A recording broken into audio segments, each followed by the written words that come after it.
Hello everyone, আজ Sunday. সকাল সকাল স্নান করে রেডি হয়ে স্টেশনে চলে এসেছি, কারণ যাচ্ছি অনেক দিন পর বাপের বাড়িতে। সকাল সকাল রেডি হয়ে গোবরডাঙ্গাকালে জন্য ওয়েট করছিলাম স্টেশনে। ট্রেনটা এসে গেছে, এবার টুক করে ট্রেনে উঠে পড়া যাক। ট্রেনে উঠে একটা সুন্দর জানলার সাইডে সিট পেয়ে গেছিলাম। সিট পেয়ে বসে বাইরের দৃশ্যগুলো অনুভব করছিলাম। খুব মজা লাগছিল। যতই হোক অনেক দিন পর বাপের বাড়ি যাচ্ছি, বাপের বাড়ি যাওয়ার মজাটা তো আলাদাই। বাইরের দৃশ্যগুলো দেখছিলাম, আর প্রচণ্ড ঠান্ডা ছিল আজকে। বাইরে কুয়াশায় ভর্তি ছিল, তবু মনে খুব আনন্দ হচ্ছিল। তারপরে দেখতে দেখতে গোবরডাঙ্গা ঢুকে গেল।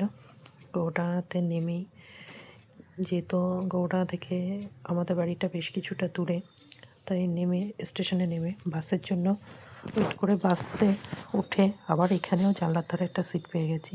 জানলার ধারে বসে বাইরেটা দেখছিলাম, চেনা রাস্তা, চেনা সমস্ত পথঘাটগুলোকে অনুভব করতে করতে সোজা পৌঁছে গেলাম পাঁচফোঁতায়। আর প্রতিবারের মতো এবারও আমার ভাই আমাকে নিতে রাস্তায় চলে এসছে।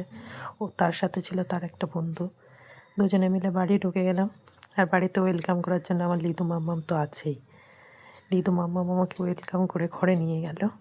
তারপরে ঘরে এসে মনে একদম খুব আনন্দ লাগছিল। আমার পুচি মাম্মা, আমার সোনা, আমার লিডু মাম্মা, তাই না?